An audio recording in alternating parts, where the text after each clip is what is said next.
Welcome back दोस्तों, स्वागत है आपका एक बार फिर मेरे यूट्यूब चैनल घुमक्कर जीतू पे। और दोस्तों, जैसा कि आप स्क्रीन में देख सकते हैं कि मैं इस समय खड़ा हूँ खिरसू में। दोस्तों, खिरसू है ऋषिकेश से 200 किलोमीटर ऊपर, पौड़ी गढ़वाल में। और यहाँ पे हमारा एक घुमक्कड़ों का सम्मेलन है टीजीआई ग्रुप की तरफ से, ट्रैवल ग्रुप ऑफ इंडिया की तरफ से, जहाँ लगभग 12 राज्यों से 102 लोग आए हुए हैं। और ये 102 लोग ही बहुत खास हैं, और उनमें से कुछ लोग तो बहुत ही खास हैं। और उन खास में से एक मैं आपको एक मिलवाता हूँ। एक हमारे ग्रुप में एक हैं पैदल बाबा, जिनका असली नाम है अशोक उप्पल, और पैदल बाबा के नाम से मशहूर है। इन्होंने भाई इतनी यात्राएं करी है ना पैदल, कि हम जैसा लोग सोच भी नहीं सकते। एक अलग ही लेवल की उनकी घुमक्कड़ी है, एक अलग ही ट्रेवलर है, जो पहले पैदल करते थे, फिर उन्होंने बाइक पे स्टार्ट किया। भाई कसम से उनसे मिलके बहुत खुशी हुई।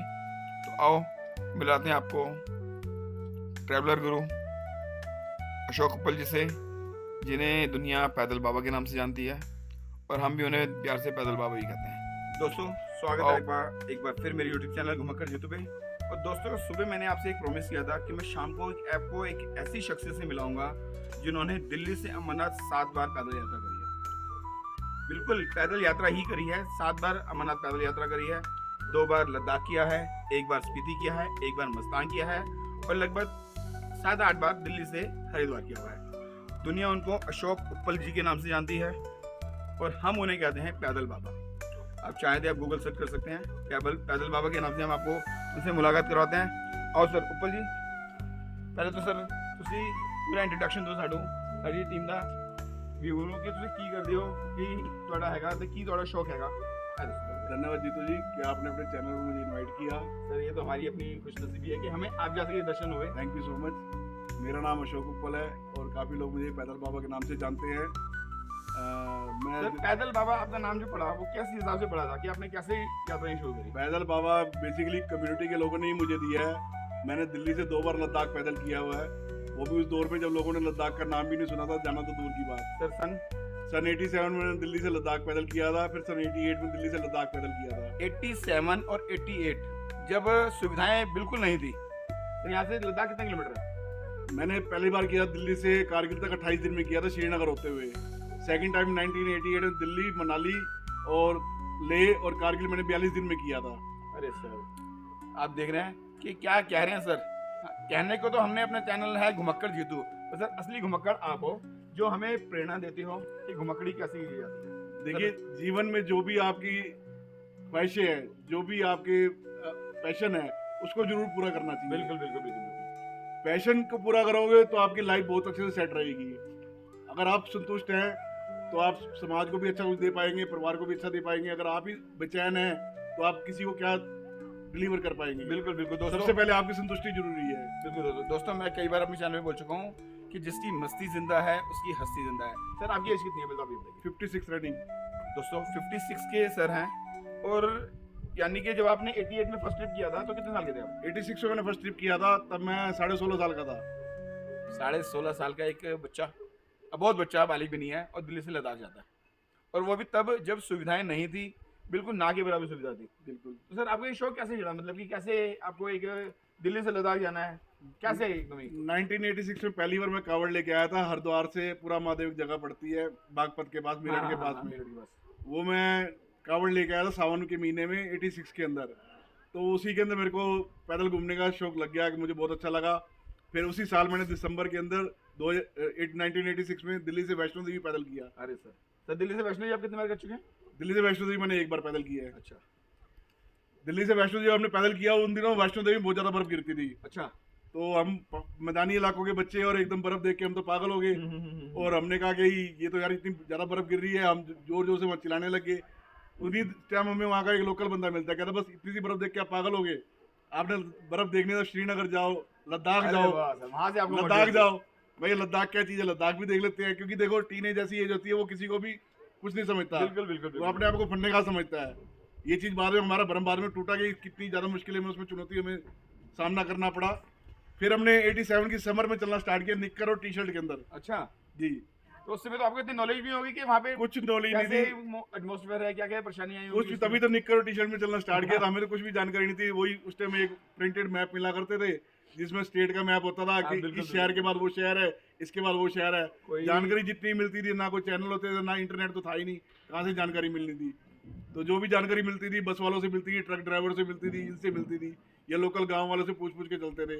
वो भी प्रॉपर आइडिया नहीं दे पाते थे। 5 किलोमीटर को 8 किलोमीटर बताते थे, 8 किलोमीटर को 12 किलोमीटर बता देते थे। तो कई बार मिस हैपनिंग भी होती थी, रात को लेट लेट लेट तक हमें जागना पड़ता था, लेट तक चलना पड़ता था। बस फिर 87 में हम श्रीनगर तक तो हम इजिली पहुंच गए, हमें कोई दिक्कत नहीं आई। वहीं से हमें ठंड लगनी स्टार्ट हुई। अच्छा। सोनमर्ग तक जाते जाते हमारी हालत खराब होगी, क्योंकि अब तो दिक्कल टी शर्ट के हिसाब से गए हुए थे। बिल्कुल बिल्कुल। ज्यादा कपड़े हमारे पास होते नहीं, छोटा बैग हम रखते थे, पिट्ठू बैग छोटा हमारा, जो उस टाइम स्कूल कॉलेज के हमारे टाइम का होता था। आज के टाइम के हिसाब से रक्षा बैग तो हमें ना नॉलेज थी, ना हम रखते थे। फिर वही सोनमर्ग से हमने जीन्स ली, सोनमर्ग से ही हमने अपना एक स्वेटर लिया जो हमारे को प्रॉपर फिट भी नहीं आया। मेरी तब की फोटो में देखेंगे बहुत लूज स्वेटर मेरे को आई है, जो उस टाइम मिली अवेलेबल हुई। सोनमर्ग की छोटी सी मार्केट होती थी, एक दो शॉप उस टाइम जो मिला, बिल्कुल। तो वो पहन के हम गए। जोजिला तक तो हम पहुंच गए। जोजिला में उस टाइम पूरा ऑफ रोड होता था जोजिला पास पे, और नॉर्मल हमारे पे पीटी शूज हम पहन के जाते थे। उस टाइम तो आज की तरह ट्रैकिंग शूज नहीं होते, ना हमें जानकारी थी, ना उस टाइम होते भी नहीं थे। बिल्कुल। तो नॉर्मल पीटी शूज हम पहन के गए। उस टाइम जोजिला पे यहाँ घुटनों तक कीचड़ होता था, ट्रक का आधा पहिया कीचड़ में चलता था। जब ट्रक चलता था उसी कीचड़ के अंदर हमारे शूज निकल गए। फिर वहां से हमने पैदल द्रास तक नंगे पैर किया। द्रास तक नंगे पैर हमारे किया, और सारा ऑफ रोड था, सारे ऑफ रोड के ऊपर हमारे पैर बुरी तरह कट गए, बुरी तरीके से। वहीं पर द्रास से हमें वो प्लास्टिक के शूज मिले जो मजदूरों वाले होते हैं, उनको पहन के, गम बूट जिनको बोलते हैं, उनको पहन के हम चले, और हम कारगिल तक पहुंचे मुश्किल से। सारे पैर बुरी तरह कट गए, छाले पड़ गए थे। जोजिला के बाद लद्दाख स्टार्ट हो जाता है, तो हमने कहा कारगिल तक तो पहुंच गए हैं, अब लेह तक क्या जाना, हमने लद्दाख करना था, लद्दाख हमारा हो गया है। तो सर इस समय वैसे आप कितने किलोमीटर तक पैदल चल चुके हो? अब तक मैं पिछले 40 साल में करीब 32,000 किलोमीटर पैदल चल चुका हूँ। 32,000 किलोमीटर। दोस्तों आप इस बात को नोट करो, 32,000 किलोमीटर। अगर हम 320 कदम भी चलते हैं तो एक हालत खराब होती है यार, नहीं यार, अगर हमें जाना भी है तो बाथरूम करने जाना भी है तो एक्टिवा लेके जानी है। तो सर 32,000 किलोमीटर तो अपने आप में एक अलग ही लेवल हो गया। देखिए, शौक जो लगता है, शौक पैशन जो है, शौक की कोई कीमत नहीं। वो मरने के साथ ही खत्म होता है। बिल्कुल बिल्कुल। और मेरे को पहाड़ों में प्यार है, पहाड़ों से प्यार है, हिमालय पर्वत से प्यार है, इसलिए बार बार मैं उत्तराखंड और हिमाचल और लद्दाख के टूर बनाता हूँ। ज़्यादातर जितने मेरे टूर होते हैं हिमालय पर्वतों के ही होते हैं। और भगवान से भी यही मांगता हूँ कि जितनी उम्र लिखी है इन्हीं पहाड़ों में चाहे मेरी मौत दे देना, चलते चलते चाहे मर जाऊँ, लेकिन पहाड़ों में ही मौत देना। सर ये आपने बहुत बड़ी बात बोली, ये एक सच्चा घुमक्कड़ ही बोल सकता है कि पहाड़ों से इतना प्यार। तो सर ये तो ही आपके इस जीवन की बात जो हम घुमक्कड़ी कर रहे हैं। तो सर आपकी पर्सनल लाइफ, आपका प्रोफेशन क्या है? प्रोफेशन मैं बिजनेसमैन हूँ, मेरा फुटवेयर का शोरूम भी है, और भी मेरे एक दो काम है। तो बाई प्रोफेशन मैं बिजनेसमैन हूँ। सर बिजनेसमैन के इतने बिजनेस में टाइट शेड्यूल होते हुए आप इतना टाइम निकाल लेते हैं? मेरी फैमिली मुझे बहुत अच्छी मिली है, मेरी वाइफ मुझे बहुत अच्छी मिली है, मेरे बच्चे मेरे बहुत सपोर्ट करते हैं। उनके सपोर्ट की वजह से, उनके मोटिवेशन की वजह से मैं आगे बढ़ रहा हूँ, और उनका सपोर्ट मुझे फुल रहता है। अब भी मैं आपके साथ यहाँ देखो इस टूर पे आया हूँ, एक किरसू में हूँ, पीछे मेरी वाइफ शोरूम संभाल रही है। सर ये बहुत बड़ी बात है कि फैमिली का सपोर्ट, फ्रेंड का सपोर्ट। दोस्तों अगर आप ये फैमिली आपको सपोर्ट कर रही है, आपके दोस्त आपको सपोर्ट कर रहे हैं, तो आपको आगे बढ़ने से कोई भी नहीं रोक सकता, कोई भी ताकत नहीं रोक सकती, कोई भी कीचड़, कोई भी नाला आपको नहीं रोक सकता। जीतू जी, मैं आपको यहाँ बीच में रोकूंगा। फैमिली तभी सपोर्ट करेगी जब आप फैमिली को सपोर्ट करोगे। मैं कोई भी ट्रिप मारता हूँ, मैं एक फैमिली की ट्रिप कराता हूँ, तब मैं अपनी ट्रिप मारता हूँ। अगर आप लाइफ में बैलेंस करके चलेंगे तो आपको कभी जीवन में दिक्कत नहीं आएगी। अगर मैं ही घूमता रहूंगा, बच्चों को नहीं घुमाऊंगा, या वाइफ को टाइम नहीं दूंगा, वाइफ को नहीं घुमाऊंगा, तो मैं कभी भी सर्वाइव नहीं कर पाऊंगा, कभी मैं मौज नहीं मार पाऊंगा। बिल्कुल सर, आपसे बहुत कुछ सीखने को मिल रहा है, खासकर ये लास्ट वाली लाइन, क्योंकि मैं भी कुछ कभी कभी अकेला निकल जाता हूँ। बच्चों को भी टाइम दीजिए, वाइफ को भी टाइम दीजिए, फैमिली को भी टाइम दीजिए, बिजनेस को भी टाइम दीजिए। हर चीज को बैलेंस आप बना के चलेंगे तभी कामयाब होंगे। देखा दोस्तों, ये थे हमारे अशोक कुबल जी, जिन्होंने इतना सफर किया है, इतना स्ट्रगल किया है। 16 साल की उम्र, यार क्या होता है बच्चे की, एक 18 साल के बच्चे को बालिग का सर्टिफिकेट मिलता है, और ये नाबालिग है, और नाबालिग बंदा एक वहाँ पहुंच गया। अच्छा सर मुझे एक बात और बताइए कि जब आप ये गए तो आपके पीछे पेरेंट्स ने कुछ नहीं कहा? पेरेंट्स ने क्या कहना था, उनको तो मैं ये कहता था घूमने में जा रहा हूँ, कावड़ लेने जा रहा हूँ, भगवान के दर्शन करने जा रहा हूँ। गए थे जैसे वैष्णो देवी के दर्शन करने के, उनको थोड़ा बताते थे कि अभी ये हम उस ट्रिप पे जा रहे हैं, एडवेंचर ट्रिप करने जा रहे हैं। वापसी में हमारा कोई मिस हैपनिंग होती तो हम वो भी नहीं बताते थे, क्योंकि बताएंगे तो आगे जाने कौन देगा। सही बात है, सही बात है। मतलब कि कभी कभी झूठ बोलना भी स्वास्थ्य के लिए लाभदायक हो लेकिन सकता एक है। लिमिटेड झूठ बोलते थे, वो भी बच्चों, हमारे पेरेंट्स को हमारे पर विश्वास था, क्योंकि देखो हम ऐब हमने कभी रखे नहीं है। उनको मालूम था हमारे बच्चे बहुत समझदार है, बहुत ही एक अच्छी गुड फीलिंग वाले बच्चे हैं, नहीं कि ये कुछ गलत नहीं करेंगे। तो उन्होंने हमें फ्री हैंड दिया हुआ था, हम 15 16 17 साल की उम्र में उन्होंने हमें फ्री हैंड दे दिया था। ऐसे ही मैंने अपने बच्चों को ट्रीट किया, मैंने अपने बच्चों को फ्री हैंड दे दिया, जहाँ जाना जहाँ जो मर्जी करो। हमें पता है हमने उनको संस्कार दिए हैं, वो कुछ भी गलत जीवन में कुछ भी नहीं गलत करेंगे। हमने उनको भी पूरा फ्री हैंड दिया, जहाँ घूमना जो मर्जी करो। सर आपसे बहुत कुछ सीखने को मिल रहा है, बहुत कुछ जानने को मिल रहा है आगे का। और सर मैं चाहता हूँ कि कोई ऐसा ट्रिप कभी हमें कोई ऐसा कोई प्लान मिले तो सर मेरे को जरूर याद करना। बिल्कुल, मेरी बहुत इच्छा है। बिल्कुल। मैं तो घूमने के अंदर मेरा तो देखो कीड़ा है, मेरे को तो हमेशा जब भी टाइम मिलता है मैं निकल जाता हूँ। और किसी का साथ मेरे साथ हो तो मुझे कोई दिक्कत सर आती नहीं है, किसी दिन समय निकालना, क्योंकि एक से अच्छे दो भले। बिल्कुल बिल्कुल बिल्कुल बिल्कुल। तो सर आपको सर कुछ कहना चाहेंगे मेरे दर्शकों के लिए, मेरे चैनल के लिए?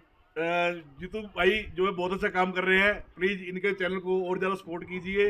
इनके चैनल को किसी ने सब्सक्राइब नहीं किया तो सब्सक्राइब कीजिए, और इस वीडियो को जरूर लाइक कीजिए और कमेंट जरूर करना प्लीज। थैंक यू दोस्तों, मिलते हैं नेक्स्ट वीडियो में। अभी आपको दिखाऊंगा खिरसू का बाकी मेला। तो सर अभी बताओ, हम खिरसू मीट में आए हैं, कैसे लगा आपको? बहुत बढ़िया मीटअप है, टीजीआई ने जो मीट किया है ये बहुत बढ़िया मीटअप किया है उनके। बहुत अच्छे। सर मैं आपको रोकना चाहता हूँ सर, अभी सर ने एक नाम बोला टीजीआई, तो टीजीआई आप फेसबुक पे जाना, ट्रैवल ग्रुप ऑफ इंडिया लिखना, और अगर आप उसमें ज्वाइन हो जाते हैं तो ज्वाइन का बटन दबाना। जैसे हम इसमें ज्वाइन हुए हैं, आप इसमें ज्वाइन हो सकते हैं। Sir continue. कटारिया जी ने और पौरवाल जी ने, जिनका ये टीजीआई ग्रुप है, जो जितनी भी एडमिन टीम है, इन्होंने बहुत बेहतरीन इंतजाम किए हैं। खाने से लेकर रहने से लेकर सारे जितने भी कल्चरल प्रोग्राम हुए हैं सब बहुत बेहतरीन हुए हैं। कल से हम यहाँ आए हैं, 2 दिन में फुल एंजॉय कर रहे हैं। चलो दोस्तों, हम करते हैं एंजॉय, और आप देखो हमारी वीडियो और भर भर के लाइक देना, भर भर के शेयर करना, और मिलते हैं नेक्स्ट वीडियो में। Thank you sir. Thank you.